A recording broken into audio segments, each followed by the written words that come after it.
Having previously worked as a special advisor, he became the first Conservative MP for North West Durham in 2019. From Labour, Jonathan Ashworth is Shadow Paymaster General, who will play a central role in his party's general election strategy, which is already underway, I'm sure. He's previously shadowed health and work and pensions. Emma Dabiri is a writer, academic and broadcaster. Her 4 books, including her latest, Disobedient Bodies, discuss power structures, race and her own upbringing in Dublin. She's fronted numerous documentaries and writes for a variety of newspapers and magazines, from Vice to The Guardian. Richard Walker is executive chair of Iceland Food Stores. He's also been a Conservative supporter who wanted to stand as an MP until last weekend, when he surprisingly quit the party, saying it's out of touch with business, the environment and everyday people. And Tony Parsons started out working life as a journalist at the NME, followed by spells at the Mirror and Telegraph. He now has a column in The Sun on Sunday. He's written dozens of novels, his most recent called Who She Was.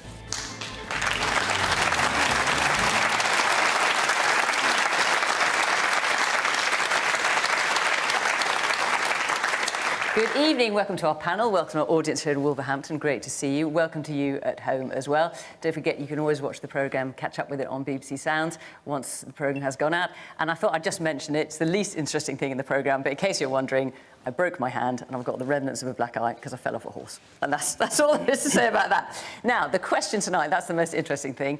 And of course, our panellists do not know what the questions are, though I'm sure they would like to.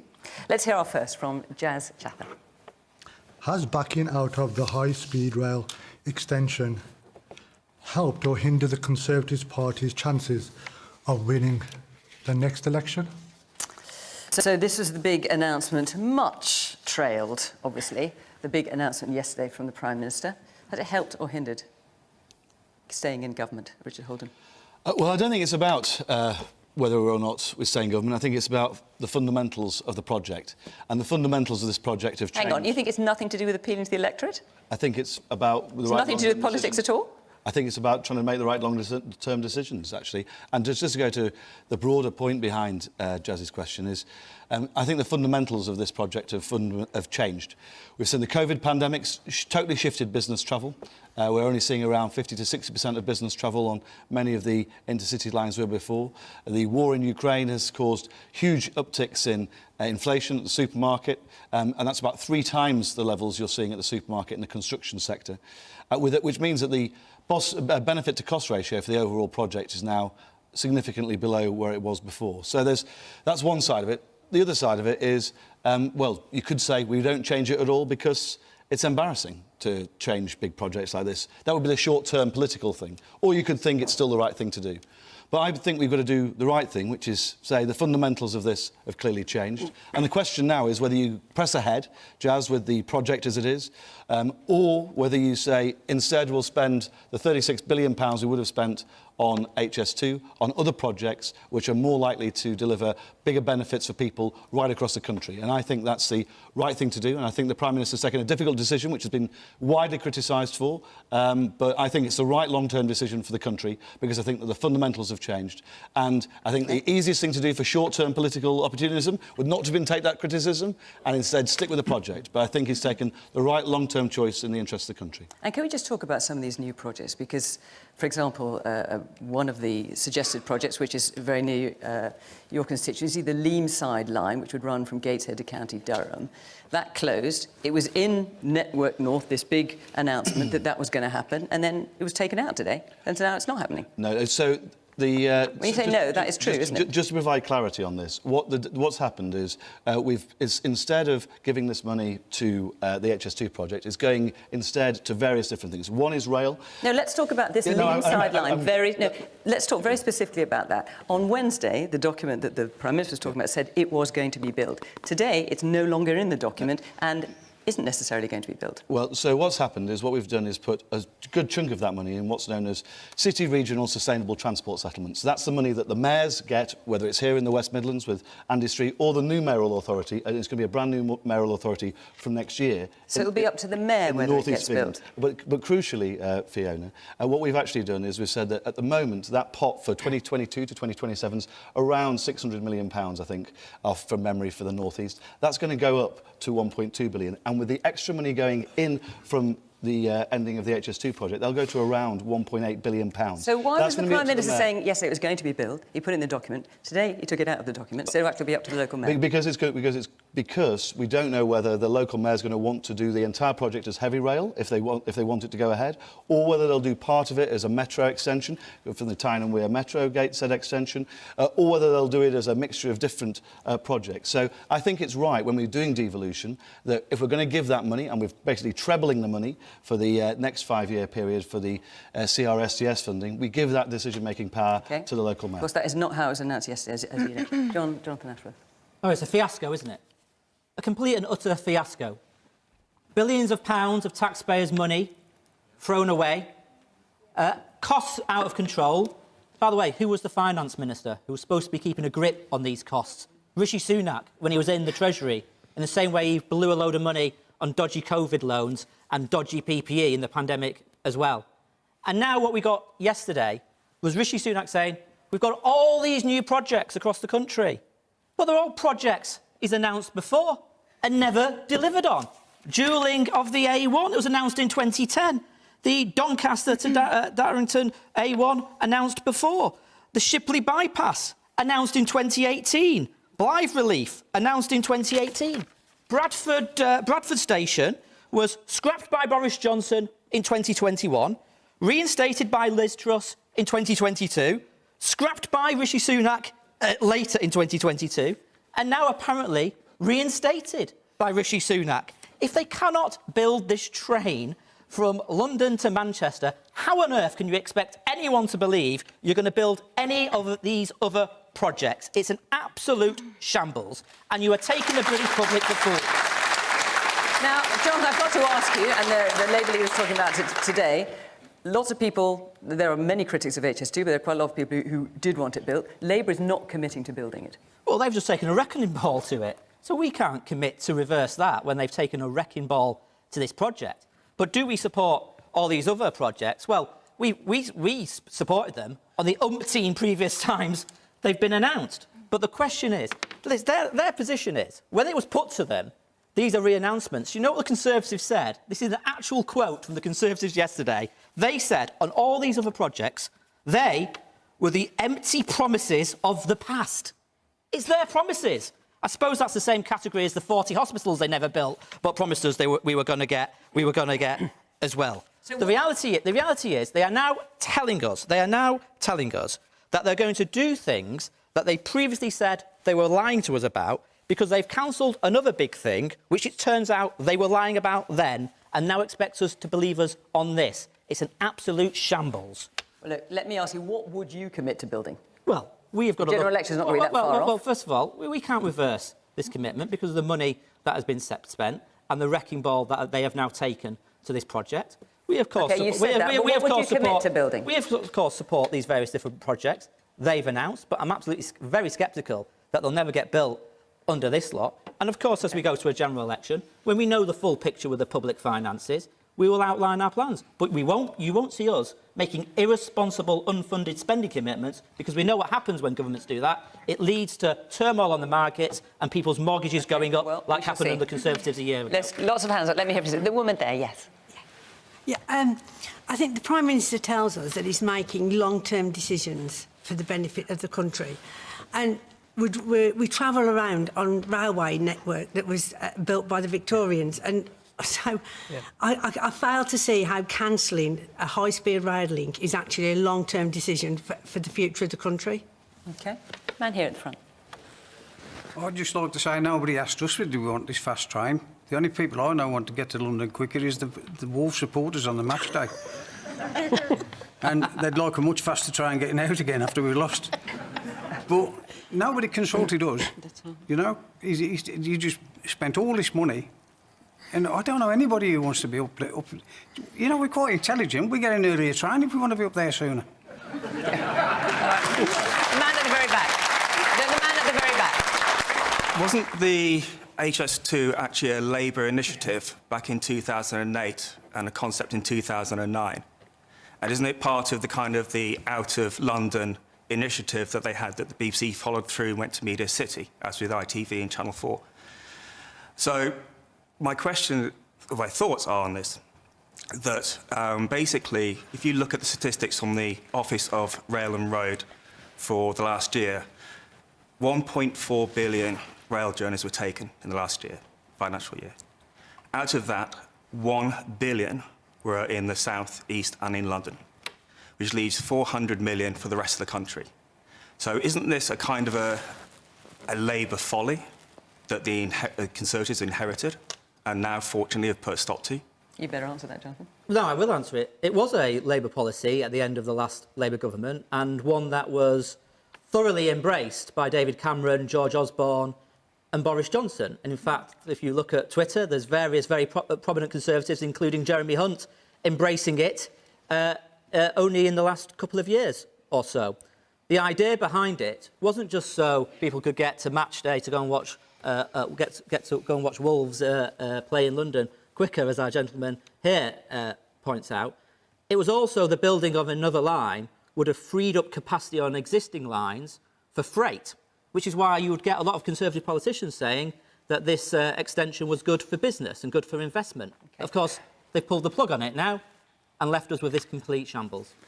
Richard Walker. Yeah, no, I believe the lady's exactly right. In fact, I agree with that Tory slogan, long-term thinking, of course. And if we really want a change candidate, how radical would it be to actually commit to a long-term infrastructure project?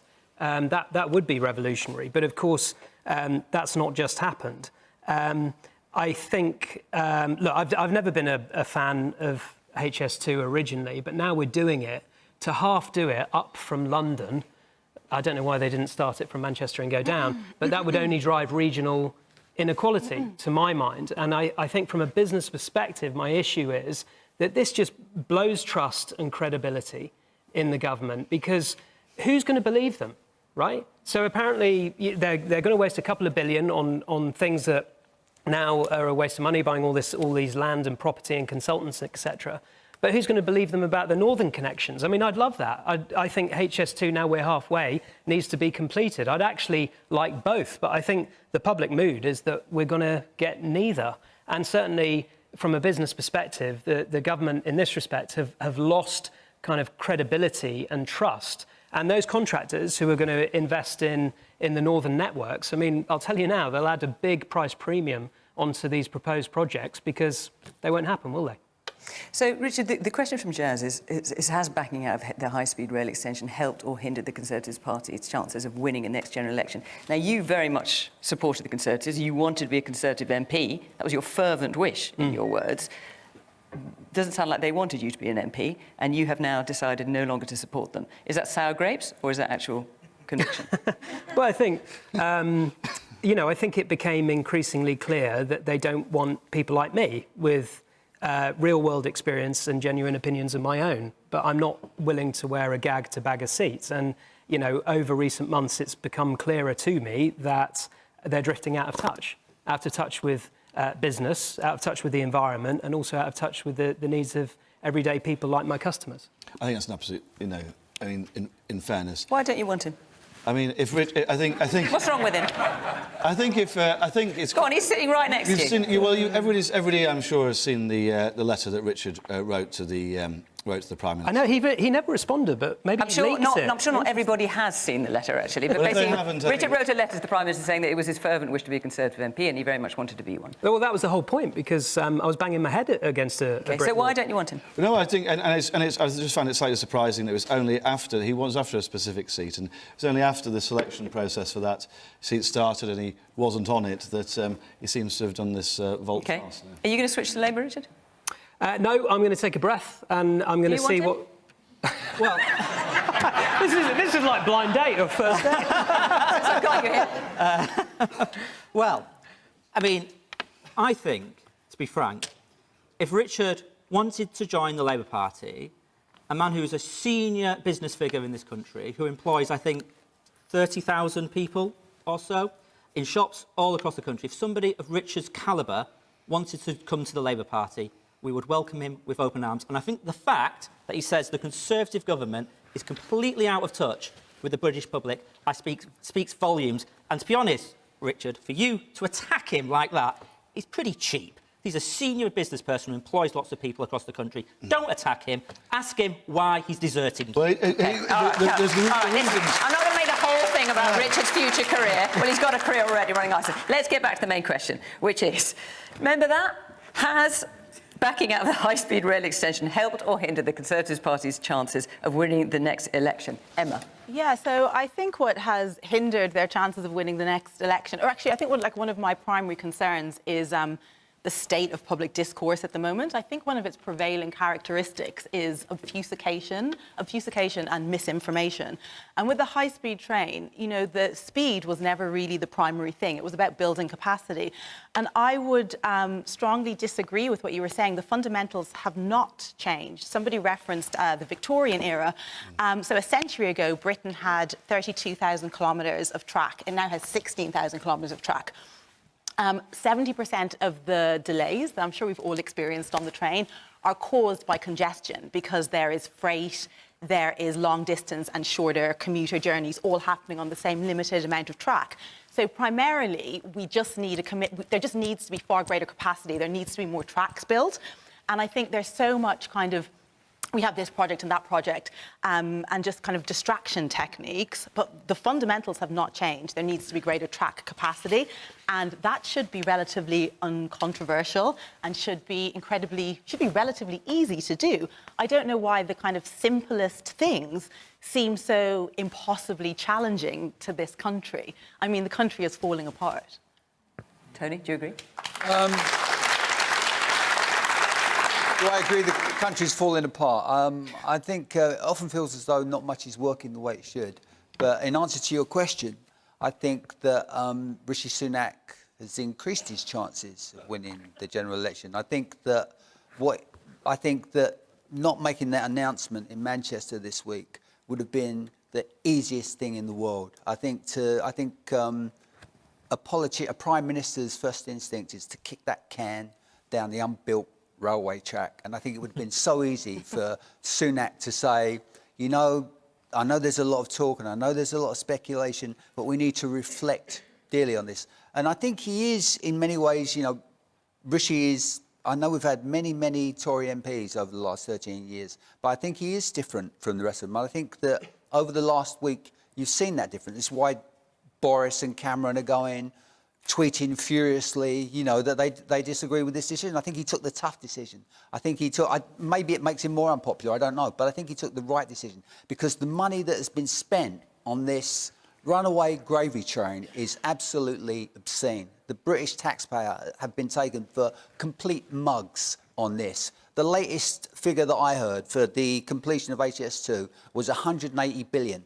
But every estimate is too low. I've heard 100. I'm not sure where you got 180 from, but OK.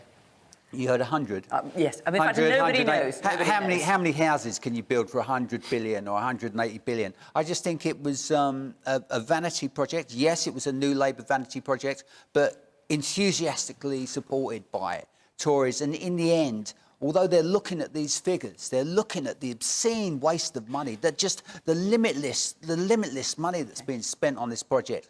And nobody had the bottle until Rishi Sunak to pull the plug. And the fact that the optics looked excruciating, that he did it in Manchester, that it came to a head in Manchester. You wouldn't, you know, you wouldn't write a movie like that because it would seem too impossible. But so I think it's a long shot. The bookies, who are the greatest political pundits in the world, have still got Labour odds on to win the next election. But I think he's shortened the odds, in answer to your question. Here's the woman here in the front. Good evening. We're talking about £36 billion in new projects and infrastructure, but how much out of that is going to go for penalties to cancel the existing contracts? What is actually the real figure that we're talking about? Because no one's mentioned that. All we've heard is 36 billion. But what actually is a real figure that will go back into the country in the new infrastructure? Let me get a couple more questions and then I'll come back to you. Yes, the man there in the dark top. Yeah. It's more of a statement than a question. I think it has backfired. And it seems like Prime Minister was forced to make a decision or announcement because it was leaked through the press. I mean, there was a piece of paper apparently captured indicating that there was a decision to cancel, and therefore it was forced in that sense to announce the decision that's already been made. That's how I took the decision. Okay. And it has backfired. And let's hear from the woman in... Yes. As a result of this decision, I'd like to know what is going to happen to the poor people whose lives have been unimaginably impacted by this now aborted system.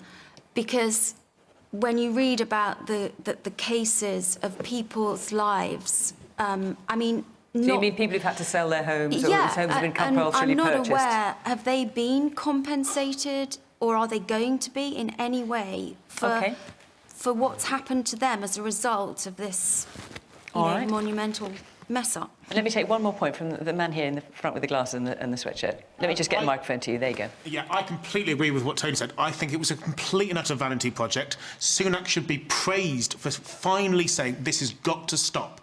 I come from Somerset originally. You wouldn't get a bus in Somerset, let alone a train. So finally, let's stop it, get rid of this London-centric thinking and spread it across the country. OK. So, Richard, briefly, because I'm going to take some other questions as well.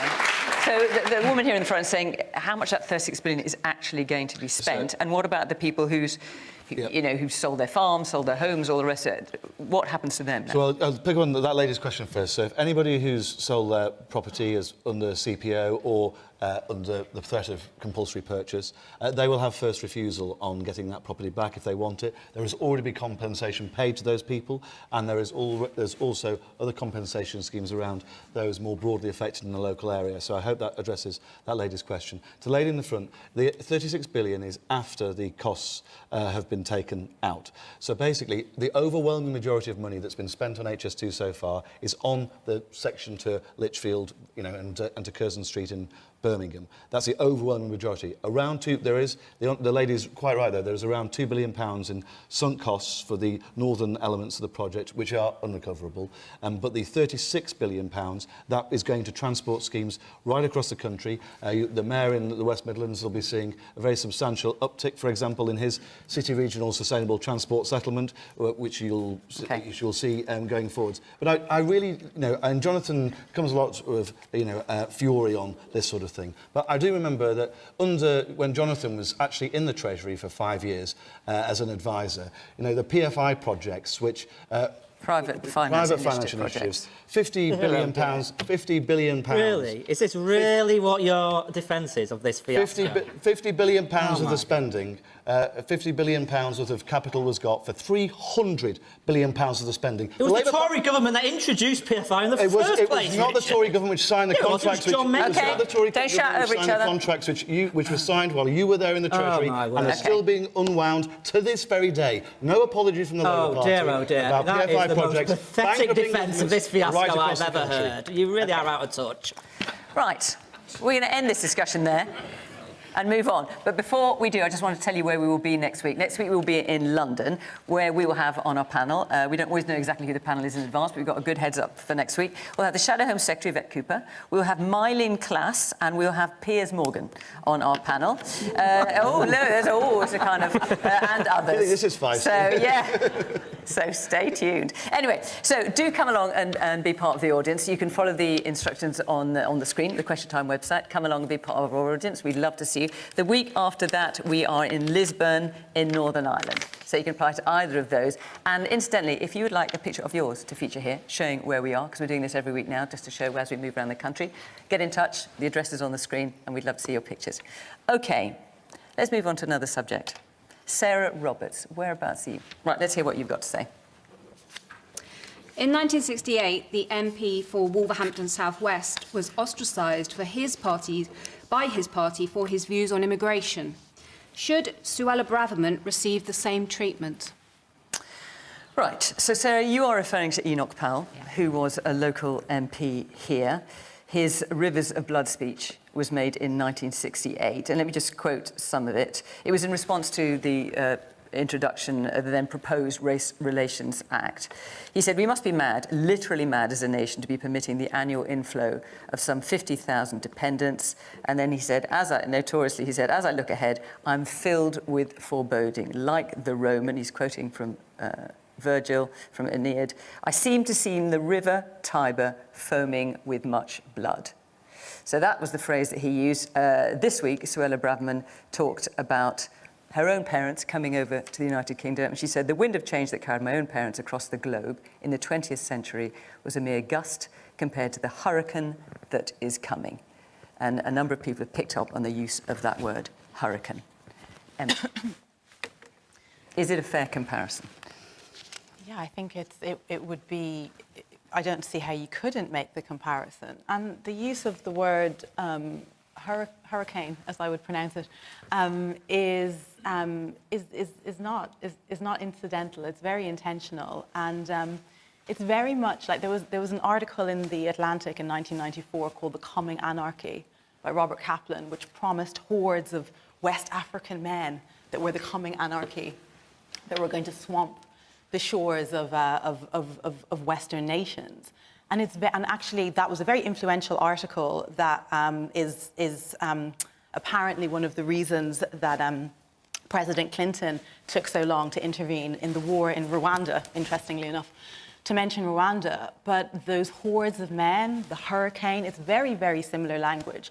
And it's also the type of language that you start to see being used about people, language that dehumanizes people, that presents people as a threat, makes it incredibly easy to commit acts of barbarism against those people. And it's often the type of language that you see being used before genocide starts. It's absolutely, it's so sinister and it's so shocking that that type of language is being used by members of our government today.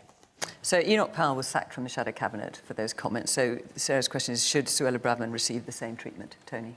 I completely agree with Emma that the language and the use of hurricane is dehumanising, and I think that was a mistake. I think it's, in answer to your question, I think it's very unlikely she's going to be ostracised by the Tory party because her speech was one of the big hits of the Tory party. Personally, I think the general thesis of what she was saying was not that different from what President Macron said in France the week before.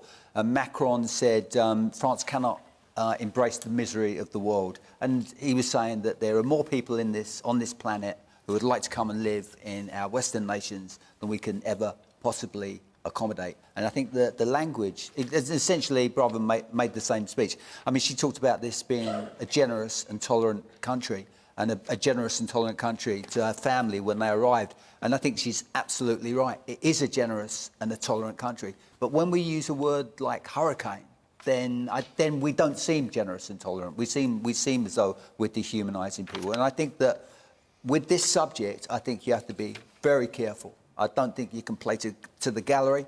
I don't think you can play just to your core audience. I think you have to be very careful about the language you use. And I think that she made a mistake with the word hurricane. But the central thesis of what she was saying was absolutely no different to what Macron said, which is we're going to have to, at some point, we're going to have to, you know, how many women and girls are suffering under the Taliban? 20 million.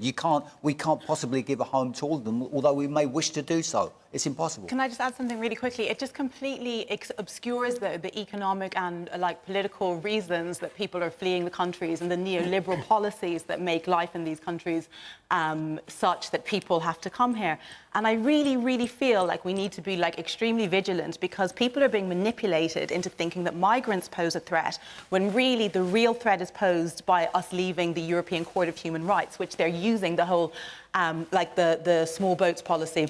The fact that that's, kind of deemed illegal, the government is using that to say that they might leave the European Court of Human Rights. By starting, with targeting the most vulnerable in society and dehumanising them, what we would be allowing to happen would be for the government to actually erode human rights in ways that would mean that we were all increasingly vulnerable and left without protection. So they start with the most vulnerable, but they're coming for you unless you're part of the ruling class. All right, let's Amanda. Yeah. I think that Suella Braverman has done more to damage the Tory re-election campaign than anybody else. I find most of what she says pure evil. Okay. Right here.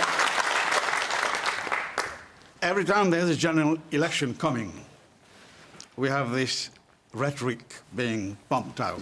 It's been going on for the last 20 years, at least I can remember.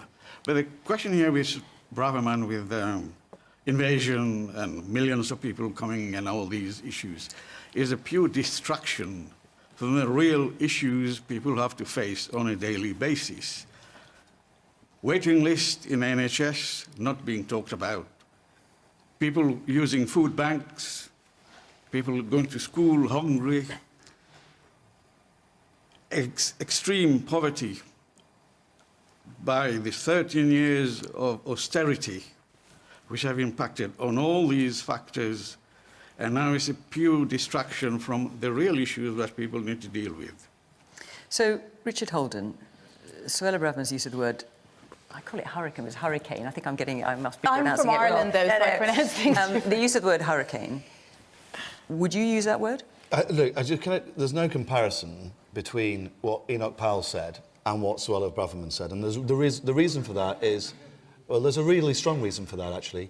And that's because we are a proud multi-ethnic country today. The Prime Minister is from ethnic minority background. Foreign Secretary is, the Home Secretary herself is, the Energy Secretary is. This is the danger of representation politics. Can I just say... Do not wheel that out. Don't insult our intelligence. OK, let's take Richard answer. I should just say the reason we took that question with that specific comparison is because so many people asked it and made that comparison. So we thought, in fairness to the number of people that asked it, we should let that question come out. Do you support the use of Suella Braverman's language? Look, it's a language that she's chosen to use in this context. Would you use the word hurricane? Well, I think it basically highlights, as Tony said earlier on, the fact that there are so many people around the world who are wanting to move for all sorts of reasons. You can totally understand why they would want to move. But there are so many people that the West could not take those numbers of people. And would you use that word? Well, I mean, it's a sign of the size. What she's doing is yes highlighting the size of the problem. He's not going to answer. So would you use the word? What she's doing is trying to highlight the size. You're not answering the question. Would you use the word hurricane, yes or no? Well, I've not used it now, but I think... So no, you wouldn't use it. Is that what you're saying? All she's doing is highlighting the size of the... Am I getting to answer the question or not? Would you use the word hurricane? All she's doing Just say yes or no. All she's doing is highlighting the size of the problem. It's not how I would have described it, but she's highlighting... OK. What she's trying to do is highlight the size of the problem that the world faces at this moment in time. You've answered. In fairness, you've answered. It's not a word you would use. Richard Walker. Sarah, yeah, I mean, I think she should be sacked, but she won't be, because the rhetoric was very deliberate, designed to whip up the base, lurching to a more kind of populist, hard-right stance, given their low poll ratings. I think, as Emma has said, language really matters. It is very, very important. And my concern with that speech is that it was designed to whip up fear and antipathy and division. And I don't think any of that is helpful. We've relied on immigration for thousands of years. We will for many more thousands of years. And many organisations, many businesses, and as we've heard, indeed the Conservative Party absolutely rely on immigration. It's a very important thing for our society. But to sow that division and fear is not helpful. And that's not the sort of language that we should be hearing from our political class. We can do better. Let's hear a little bit more from this. Yes, woman here in the front. I was wondering if I could ask the Conservative MP a question, please.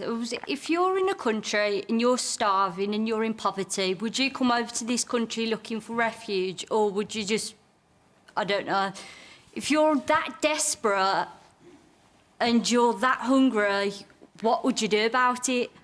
And I can totally understand the lady's point, and I think we all have immense sympathy for people here across the world. But what I would also say is that, as President Macron, as President Biden, as leaders across the world have said, that there are so many people who would want to move at the moment. That is just not a sustainable way forwards. What we need to do is ensure that the developing world develops even faster. We've seen, actually, over the last 2 decades, more people lifted out of poverty than ever before. before. I think we need to go further with that. I think we need to have more international trade, more international cooperation on many of these issues. I think we need to get out into the world, and the way to lift these people out of poverty is not to try and pretend that we can have everybody come to any country, particular country in the world, but actually to help develop world economies.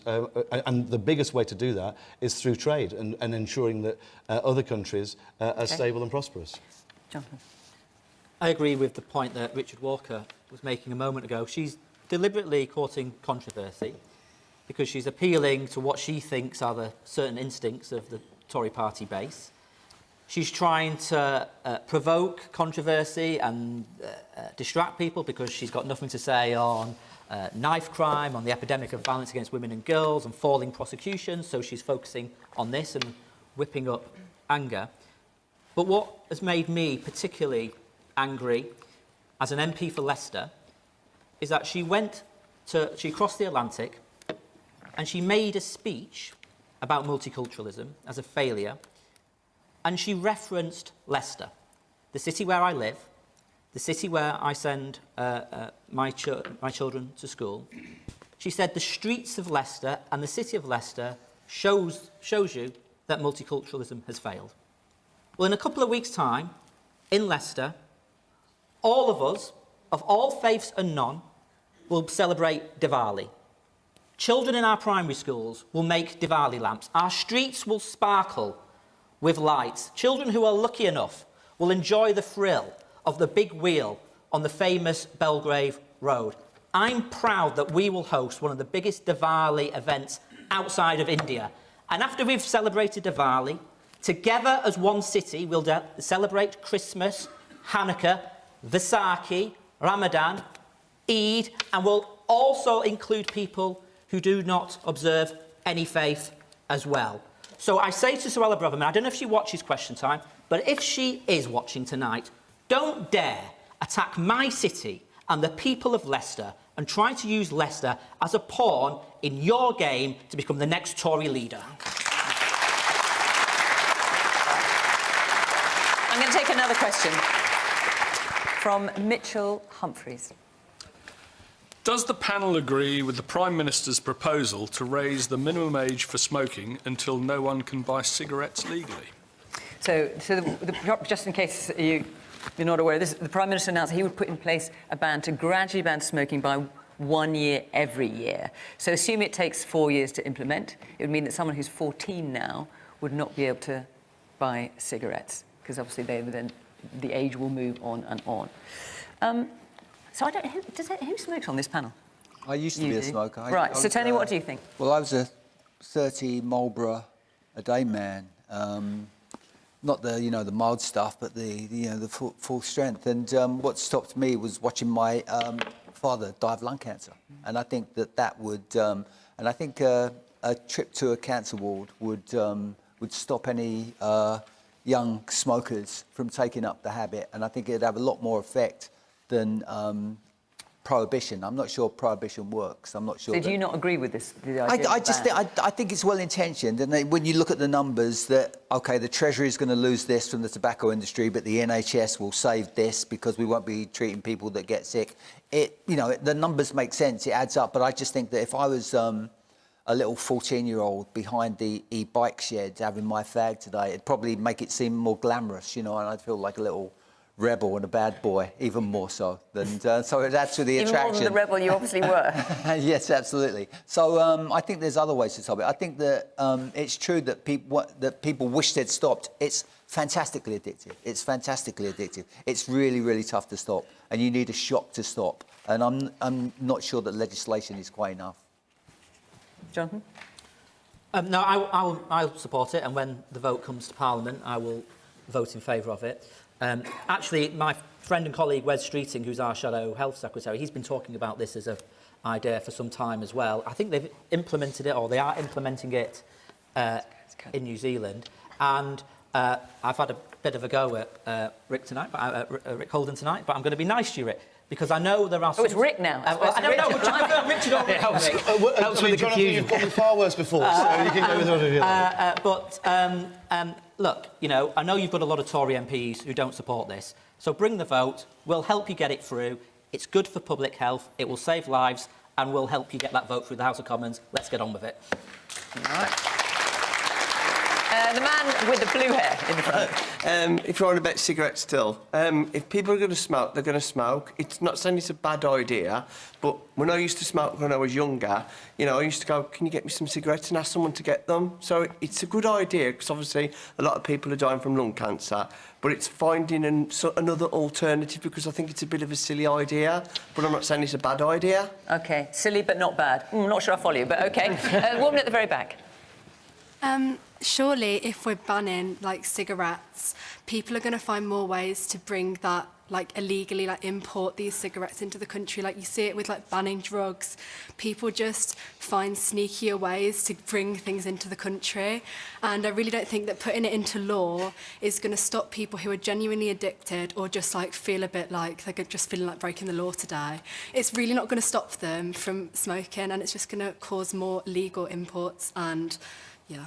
I mean, there will still be people, older people will still be able to... Someone who smokes today, who's 18 and over, will absolutely still be able to smoke. It's bringing the younger cohort in, that's what will be stopped. Yes, a woman here in the front. I think he's out of touch. I think he needs to look at vaping.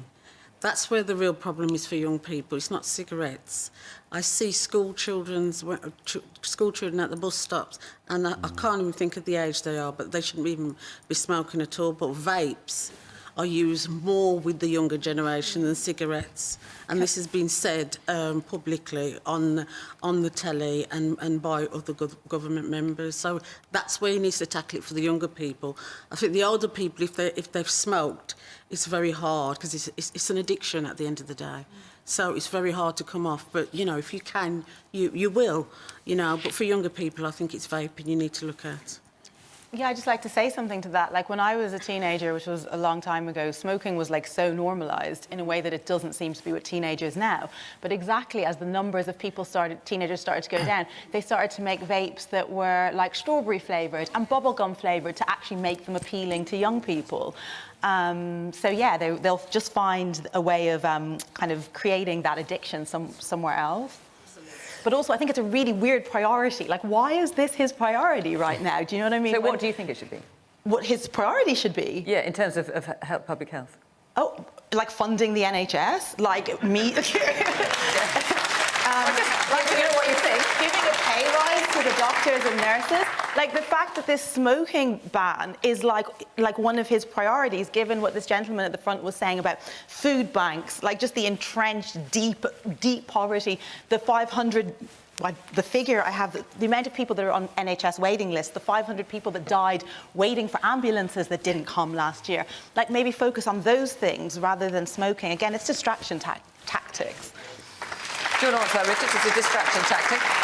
Well, I think there's a few things. I think the lady at the front made the point about vaping, and actually that was part of the same announcement. One of the things that the government wants to do is basically look exactly, and I think you're quite right about the flavoured vapes. We need to have a real look at that, and also the single-use ones, which apparently millions a day are going into landfill across the country. So, look, I'm not saying actually that vaping is better, but we've got to do it in a way which doesn't actually encourage people into doing it, rather than as something as a substitute to get people off smoking. I think that's where we'd like to be. Look, when we raised the age to 18 for when you could buy cigarettes, we found that 30% fall in the people smoking from that age group. And when it's been done in other countries to 21, that's been a 39% fall. So actually, restricting this in this way, I think, is a sensible long-term policy to try and reduce the number of people smoking right across the country. And it's great to have some cross-party support on that as well. But a distraction tactic is what Emma's saying? Well, I'd just say, look, 1 in 4 cancers are linked to smoking. That might be a bit of distraction. You know, £17 billion a year spent on the NHS to deal with smoking-related illnesses. Perhaps some people would view that as a distraction. I'd view that as core to what we're wanting to do, which is actually to change public health in order to make it in order to try and reduce some of the pressure on the NHS and also to save lives. Look, I'm a smoker. I think I'm the only smoker on this panel. I wish I'd never started. And I wonder if, in time, if that was more restricted, and also on the point the lady made about vapes, if for some young people starting vaping now, if that wasn't the case for them, whether people wouldn't have started smoking or started vaping in the first place. So I think these are sensible policies heading in the right direction, and I hope they get widespread support from not just this audience but across the country. OK, let me just hear a couple more points. Yes, the woman here in the front. Yes. Thank you. I just wanted to ask where the line is. Do we ban alcohol, because that is equally as addictive and causes the same sort of social and health problems that cigarettes do? It's advertised on TV, it's targeted at younger people with Alco Pops, and I just wonder why cigarettes and not alcohol. Is this the start of something bigger? I think that's a really good question, actually. I think the difference with alcohol is there is no safe amount of smoking that you can do which won't impact your health. I think people can drink alcohol in moderation and it doesn't affect their health in the same way. I think with smoking there just isn't that case. So that's what the reason there's a difference there, and it's similar with hard drugs. Why you would, there's no safe amount of heroin that people can really take, and it's the same argument. So, Richard Walker, we've got cross-party support for this, which doesn't always happen on this programme, I've got to say, so it's rather unusual. I don't quite know what to make of it. So we've got cross-party support for this. We've got Emma saying it's a distraction tactic. Yeah, well, and Tony said it was well-intentioned, and I agree, and I think bans can sound very good from a party conference stage. I just worry over in the real world about the enforceability of it. And I say that as a shopkeeper, right? And you all know about the friction on the high street. I don't want to digress too much, but there is an epidemic out there of shoplifting. It's not a victimless crime. And many of my colleagues have to face, frankly, terrifying issues on a daily basis. Now, my worry is the burden of this enforceability, which is an annual ratcheting age increase, will fall on the shopkeeper or the cashier, who is already under pressure, having to deal with a whole plethora of other issues. So I worry about the practical enforceability of it over in the real world. Because you'll get to a situation where presumably someone, well, no, definitely, if this were to come to fruition, where someone who was 50, say, couldn't buy a pack of cigarettes, but someone who's 51 could, and then presume it's up to the shopkeeper to decide whether they are or they aren't. Yeah, exactly. And yet again, we get these policies which sound great, but then how do you actually apply it? How do you implement it? Are we going to start IDing? Are we going to start refusing? What about if they get annoyed because someone who's a year older can accept it? I mean, this is the daily reality now on the high street, and it's unacceptable. It's not just in our shops, it's in every shop up and down the high street. And we have I am deliberately going to go off-piste here, but we have a problem with a lack of police response on these issues as well. And, this isn't just stealing a pack of fags or vodka or whatever. These are violent incidents that are happening on a weekly basis to my staff and to staff up and down the high street, and it's unacceptable. OK, we've got time for one final question. I'd like to take it from Matthew Caldwell. Is the government ban on mobile phones in schools just a smokescreen to deflect from the real issues faced by teachers? Tony? I think it's a good idea to get the little sprogs to put down their mobile phone. I think we could all use with a few lessons in the glory of. I don't think a lot of young people realise there's an off button on those things. I don't think a lot of adults. When was the last time you saw an adult driving down the road staring at their mobile phone? I'm betting it was earlier today. I just think that the tyranny of these things, and all the planned revision to A levels, it's all going to fall apart if little Jimmy's looking at TikTok. So let me just quote you then. So the former High Mistress, I guess that's headmistress to you and me, of St Paul's Girls' School, which is a private school, a very high-achieving one. She said, good luck with a ban on mobiles. She said, schools tried to ban mobiles a decade ago, realised the time and energy used to police that policy would be better spent finding ways to integrate this ubiquitous item into teaching and learning, harness the potential of technology, don't ban it. But that's a headmistress's view. Well, I think she's saying that they're allowed to have them. She doesn't want them in St Paul's. I'm sure that St Paul's doesn't want mobile phones. Actually, she's saying, can you integrate them into the lessons? I think that, you know, St Paul's would probably slide down the scale of academic excellence if it did that. I mean, I think that as parents, you know, as soon as they go up to big school, you want them to have a mobile phone, because now, unlike our own parents, you're kind of relying on having that connection to you. You know, you can't let them get... But in classroom, you're saying no? No, absolutely not. Emma? Yeah, I think I agree. In that, I totally agree with your point in needing to have that connection, but I think they should just have one of those brick phone, like just a Nokia brick phone, like no smartphone. Just shame them with it. Well, no, well, if they all have it, there's no shame. And you can't make that argument, all my friends are on this, because they'll all have the same brick phone, and then their parents can contact them, but they don't, but they're not just having this corrosive influence. And when I think about like how much my own attention has been like my own attention span has been impacted by smartphones and social media, but thankfully they weren't introduced into my life until I was a grown adult with a matured brain. And I was a very, very avid reader from a young age, through my teens, through my 20s, and I don't know that I would have been to the extent that I was if I'd been distracted by my phone. I think it's a real like danger to young people. It can be. Can I just, have we got any teachers here or people who work in schools? Right, let's hear from a couple of you. Yes, the woman at the front here. Yes, what do you think? Do you agree with the ban on mobiles in schools? I don't know if it will help, but these kids are glued to these things. Yeah. So I really don't know. Integrating it into the classroom, I don't think that's a good idea. I work in a primary school, so most of them probably don't have phones. Sure. But tablets and everything. Okay. I don't know, I feel sorry for them, to be honest with you. Yes, and the other person there's a teacher, yes. I don't think it's so much in schools, it's a wider debate about their attention spans and their use of mobile phones outside of the school, because doing homework, I don't think they're dedicating enough time outside of the classroom.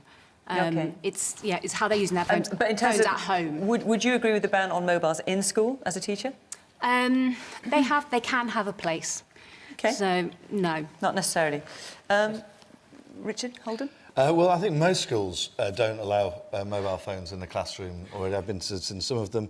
So why announce a ban then? Because some of them do, and I think we want to have kids need the best possible start, and if they're distracted in lessons, then that can be a big problem. I think the other big problem for kids, and this is definitely something that's come up in my constituency, is around cyberbullying. So when it used to just be in the classroom, and I'm sure any teachers here will have heard of this. It'll be kids, you know, as part of either WhatsApp chats or group chats, having a go at each other. And if that's carried, if there's no safe space for kids, you know, if they, you know, if there's not safe in every classroom because there's constantly the distraction and potential for people having a go at them, and that sort of thing. I just think that classrooms are for learning. I struggle to see a space for where you would require a mobile phone to be part of that within a classroom. Yeah. The woman there, yes, in the colourful top, yeah. I just wanted to make a comment that actually forbidden fruit is always the sweetest. There's no point banning, especially in high schools. I'm all for integration. The more you ban, the more they will want to use it, the more they will sneak, the more they will use it in the wrong way. If we make an attempt to integrate it in the learning, I think it will be more use. OK, which is what this former headmistress is saying. Richard? Yeah, it's an interesting one. I mean, they're important safety devices for many kids to and from school, of course, and I think a lot of parents are quite supportive of them having them.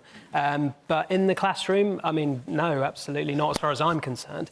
And actually, I mean, in my kids' schools, it's banned, and as Richard said, I think it's banned in most schools anyway, so I didn't really see this as a particularly groundbreaking policy, and certainly something that seems to be common sense. And, you know, maybe it's say the kids can't take pictures of aerated concrete or something. I don't know. The guy there in the middle. The guy in the middle. Yes, you sir. Yeah. It's an interesting time for this to be announced. I'm not sure why at the party conference I didn't speak about more funding into schools when you're seeing about buildings in disrepair. Why was it not mentioned about how much money was going to be put into repairs into these schools that are falling down pretty much? OK. And the man further forward in the green shirt. Yeah. Should we allow individual head teachers to be trusted to be able to control their own schools rather than just do a blanket ban? Well, and actually, what it is government guidance, suggesting that schools should do this. I mean, you're saying most schools do it already.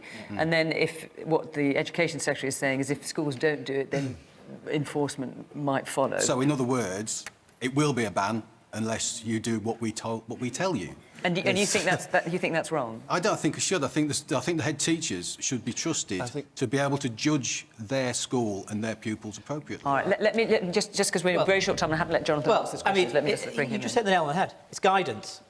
And by the way, the previous Education Secretary, Gavin Williamson, do you remember him? He announced this in a big fanfare and got headlines for it. So they've announced this, even though it's guidance, even though most schools do not allow mobile phones in classrooms, and actually they cannot enforce it unless they're going to change the law on it.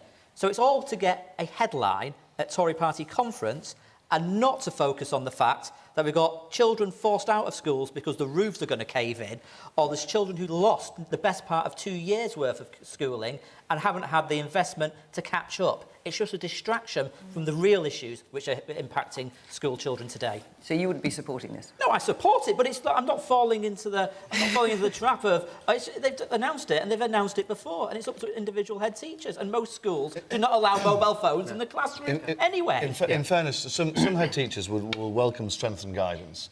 In order for them to say, look, this is that what they've told you? This is the guide. I'm not behind this individual policy. I'm a transport minister, but in order to be able to say, you're look, in the cabinet. You're in the government. The guide. I'm not in the sure cabinet. this didn't. Not in the cabinet No, I can't forgive you. But I'm sure this didn't come out of nowhere, or did it? No, absolutely so you didn't know anything about it. This will be something which has, obviously been talked about with schools for a long time. How many schools How many schools allow mobile phones? I think I think there's a reasonable percentage of them that do, Jonathan. You said most don't. Around 25%, which yes, I did say most. 25% isn't most. Well, just let me. Hang on. Let's Richard answer. Rather than constantly having a go at me, Jonathan, Mr. PFI, we all remember what you left the schools with, which is an We've hardly got any time left, so if you want to answer this question, you better crack on. And so I was just going to say that sometimes head teachers like the guidance because it really helps them reinforce to parents that this is something that government wants us to do, and it helps them to communicate that message clearly. OK, I've got time for one more. OK, very quickly. It seems that there's actually like a real consistency across all of these things. I really like the point that Richard made about the real world. We've got two Richards here. Which one are you talking about? This Richard Walker? Yeah, Richard Walker. There's a concept that Adam Curtis popularised called hyper-normalisation, and it's about how corporations, shored up by politicians, have actually kind of given up on the complex real world and have built a simpler fake world that they distract people with. Oh, very frustrated, I see. Okay, but we're almost out of time, so I'm so sorry. But do keep going, but you just need to finish your point. We started with HS2. You could hardly say that was not moving away from a very difficult decision. So it's like these priorities just seem like they are... Because it's like, why would these be... What is their strategy, It couldn't be this basic. But I think there's actually a strategy of this thing called hyper-normalisation, and they are kind of obscuring the reality with these, false, fake narratives, simple narratives. On that note, our hour is up, I'm afraid. This could keep going, couldn't it, everybody? But anyway, our hour is up. If you can't stay up late, you can always watch us first on iPlayer. We're live on the iPlayer at 8 o'clock. I just want to say thank you very much to the suppliers of these pictures here, Celia Whiteside and Dennis Goff. Thank you very much for these pictures. From Question Time until next week when we're in London. Bye-bye.